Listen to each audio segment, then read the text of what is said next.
Qué lindo, qué lindo. Bueno, ahora sí, vas con la columna de salud. Qué grande el doctor George, nada más te digo.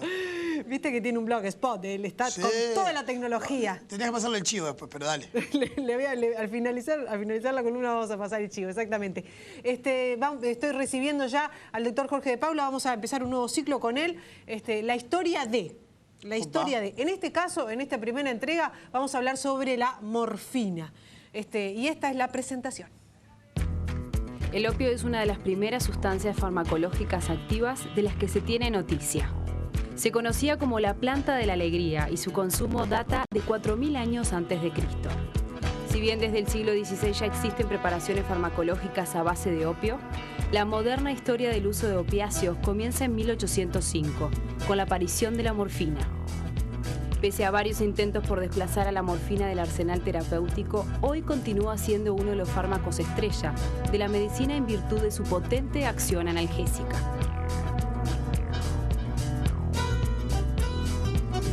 Muy bien, estoy recibiendo al doctor Jorge de Paula, nuestra columna de salud, en este nuevo ciclo que hemos empezado en la historia de, en este caso, la morfina. Pero nos va a explicar más. La morfina refiere y compone...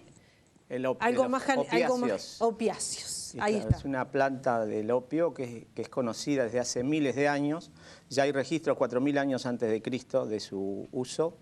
Y por el siglo XVI ya el médico y químico Paracelso describió un elixir del opio denominado el láudano. Que el láudano nos llegó hasta nuestros días, ¿cierto? Cuando estaba por 1970, 1980, existía el láudano todavía como indicación y en algunos países continúa. Pero la verdadera ciclo de los opiáceos con uso médico comienza con el descubrimiento de la morfina en el año 1804, 1805. Ajá. Eso generó toda una revolución en ese siglo XIX, porque las bondades de la morfina apuntaban a temas que estaban muy en falta dentro de la medicina y estaban siendo tributo de curanderos, de fetichismos, de una serie de connotaciones que no tenían relación con un uso científico. Y la morfina vino a ocupar un lugar extraordinario en un momento en donde la tuberculosis en el siglo XVIII, XIX era un problema de salud pública número uno. Un paciente que tenía tuberculosis pasaba sus últimos 2, 3 meses con fiebre, con tos, consumiéndose y no pudiendo dormir por la tos.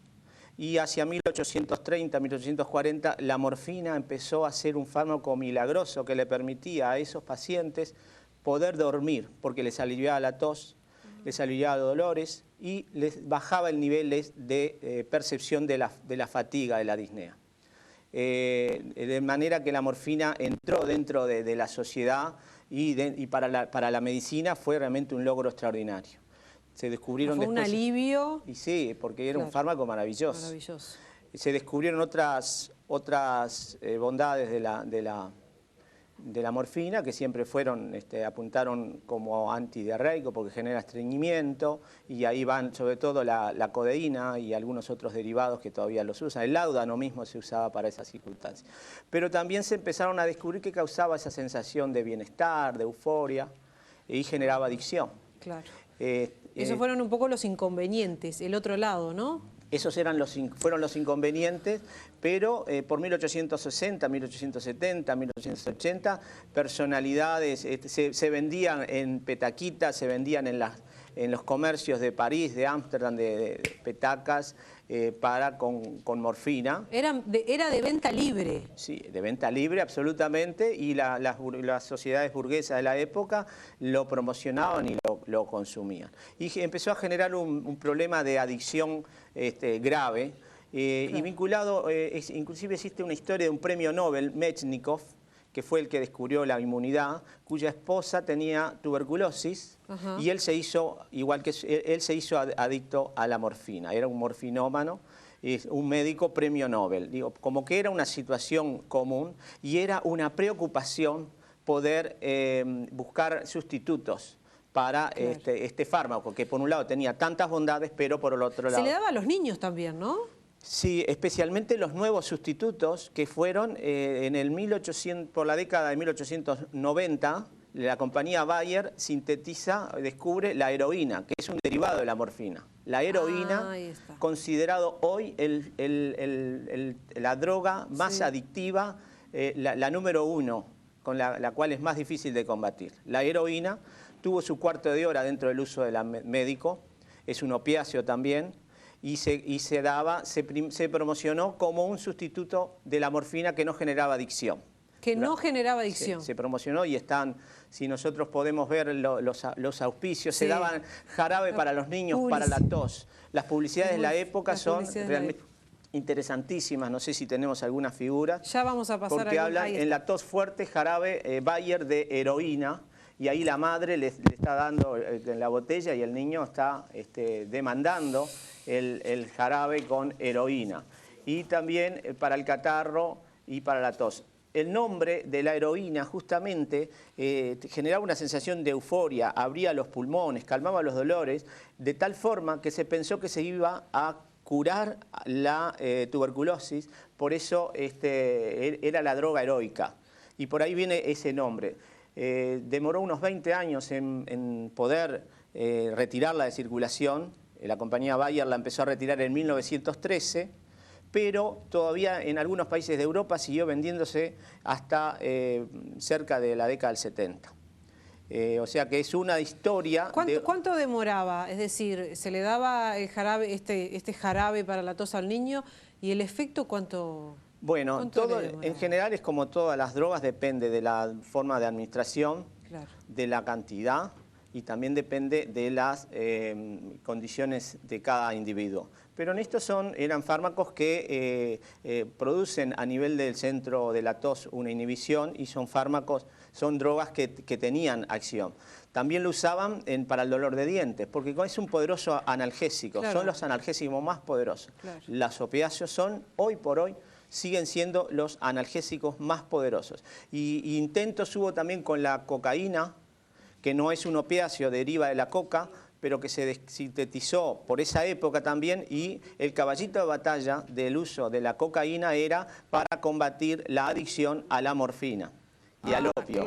Y bueno, Freud fue uno de los más impulsores del uso de cocaína. Inclusive hay libros. También uso medicinal prácticamente, ¿no? El uso medicinal, justamente, el uso medicinal estaba para el dolor de dientes, estaba ahí para los cantantes lo usaban para la tos, ahí está gotas para los dolores de dientes de los niños, y la cocaína justamente también es en el orden de drogas más fuertes, la primera es la heroína y la segunda la cocaína. Por lejos están eliminadas de la indicación médica desde hace muchas décadas, y especialmente la cocaína todavía se usa como anestésico local por indicación médica, en forma muy puntual, un derivado por su potente acción analgésica. Para algunas cirugías de ojos se puede usar, pero muy regulado, porque eso sí que son fármacos psicoactivos muy adictivos, a diferencia de la morfina, que fue sufriendo todos esos embates para tratar de sustituirla, y la morfina en 200 años continúa siendo un fármaco que usado prudentemente, usado de acuerdo a las pautas internacionales, es un fármaco que realmente es un auxiliar para el médico, sea para el dolor agudo de un infarto cardíaco, el dolor agudo, el malestar de la falta de aire de un edema agudo de pulmón, o especialmente en el dolor crónico, sea el osteoarticular de los pacientes que están con una hernia de disco, o el dolor de los oncológicos. Ya vamos a ir de nuevo a la morfina, morfina al día de hoy, para hablar sobre eso, pero también estaba, por ejemplo, la cocaína en un vino. Sí, bueno, eso cuando se descubre, la cocaína formaba parte de las bebidas, y bueno, es famoso en la década de 1870 el vino Mariani, el vino de cocaína, el cual era el boom. De ahí el Papa León XIII prestó inclusive su imagen para una publicidad e inclusive para promocionarlo en la tapa del vino de cocaína, el vino Mariani. Este señor Mariani, de la isla de Córcega, realmente hizo un imperio económico con la venta en toda Europa de este vino de cocaína que lo tomaban todas las celebridades, incluso la reina Victoria, como allí la historia cuenta. Eso, inclusive la Coca-Cola al principio tenía cocaína porque no se había descubierto todavía su poderoso efecto adictivo. Pasó también con la nicotina. ¿Cuánto costó retirar y convencer de que realmente la adicción que generaba y el daño? Y bueno, acá lo logramos con una ley, pero a veces las cosas cuando están muy prendidas dentro de la gente no es fácil poder legislar para controlar. Ahora sí, ya volviendo un poco a la morfina, tiene mitos y leyendas que distorsionan un poco los mitos, el buen uso, ¿no? Sí, ese es un problema, es una pena porque si nosotros esos mitos nos hacen limitarnos en su adecuado uso, podemos volver a la década del siglo XVII hacia atrás, en el cual no teníamos arsenal terapéutico para el manejo correcto, adecuado de situaciones de dolor, en las cuales no podemos salvar, pero un cáncer no, a veces cuando llega un momento que ya lo perdemos, la obligación es que el paciente no sufra, y el dolor, sí, para calmar el dolor tenemos arsenal terapéutico, sea morfina, meperidina o sus derivados, que son los opiáceos de uso sintético. Bien.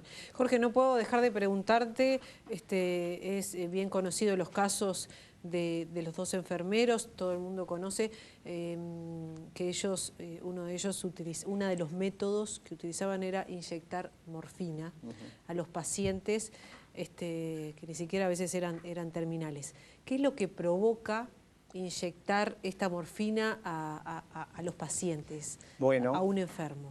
Bueno, el tema tiene que ver con la dosis y con la velocidad de infusión, porque se puede predominar un efecto que es de los opiáceos, que son depresores del sistema nervioso central, de la respiración.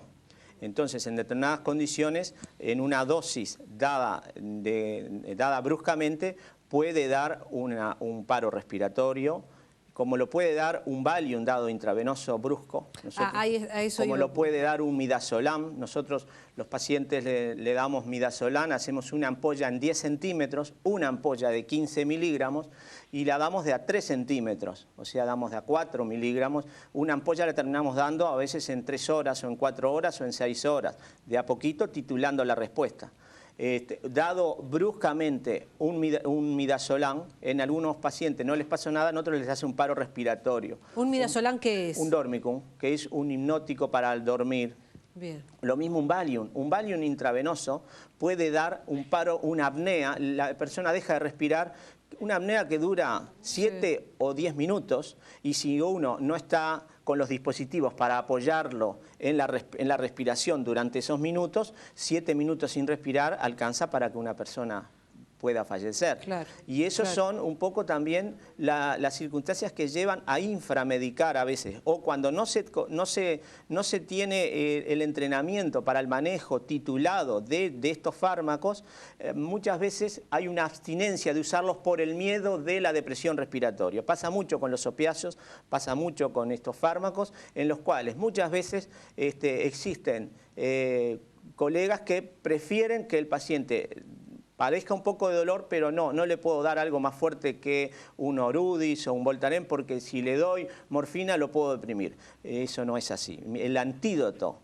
de la morfina es el dolor. Mientras hay dolor, necesariamente estamos habilitados a seguir titulando la dosis de morfina o de otro fármaco para calmar el dolor, que es una obligación número 1. El punto acá es la dosis que se da y la velocidad con la que se da. La forma, si da intravenoso y dado bruscamente, no solo la morfina, sino en este caso otros fármacos como la lidocaína, que también estuvo sindicada en algunas circunstancias. Nosotros la lidocaína, que es un antiarrítmico para las arritmias cardíacas, lo tenemos que dar una dosis de 100 miligramos en 5 minutos, bien despacito. Y la ampolleta trae 2 gramos, trae 20 veces más esa dosis. Claro. Esa ampolleta, dada bruscamente, genera un paro cardíaco. Claro. O sea que las amenazas están por todos lados, y es fundamental el profesionalismo y que no se rompa la cadena de confianza. Porque por estas circunstancias que fueron completamente atípicas, tan atípicas que fuimos noticia en todo el mundo, sí. El daño mayor todavía va a ser si el manejo responsable o irresponsable de todo y la rotura de esa cadena de confianza que necesariamente tenemos que tener dentro de la sociedad. En este caso, con los médicos, con las enfermeras, con el sistema de salud. Pero la cadena de confianza actúa a todo nivel. Nosotros cuando comemos una manzana, sabemos, pensamos y descartamos que el productor, cuando le hizo la cura, dejó pasar los días necesarios para que el órgano fosforado que usó para protegerlo ya no está. Un día puede pasar, vamos a suponer una locura, que alguien intoxica a toda una cadena de personas y bueno, a nadie se le puede ocurrir de que eso es lo general y de que fallaron los sistemas porque un loco envenenó con manzanas o con lo que sea. Intencionalmente. Son casos que... entonces, creo que es muy importante reforzar los sistemas. En ese sentido, sabiendo que estas locuras, por más que se refuercen los sistemas, no se van a evitar. Los casos totalmente fuera de lo que es la concepción de lo que es una sociedad normal. Pero bienvenido para que cada uno mejore su nivel de profesionalismo y que los sistemas también tengan sus controles. Con respecto a la morfina, está muy bien controlado. Está muy bien controlado, realmente los controles son buenos. Uruguay tiene un muy buen sistema en donde hay que documentar, firmar y bueno, si se puede aceitar, siempre bienvenido. Pero teniendo en cuenta de que con eso no vamos, esperemos que pase siglos y nunca más pase esto, ¿no? Pero realmente son situaciones que escapan a lo que uno tiene que imaginarse que podían suceder. Jorge, muchísimas gracias. Nos volvemos a encontrar el jueves que viene y seguimos con el ciclo. Nos vemos el jueves. Dale, gracias.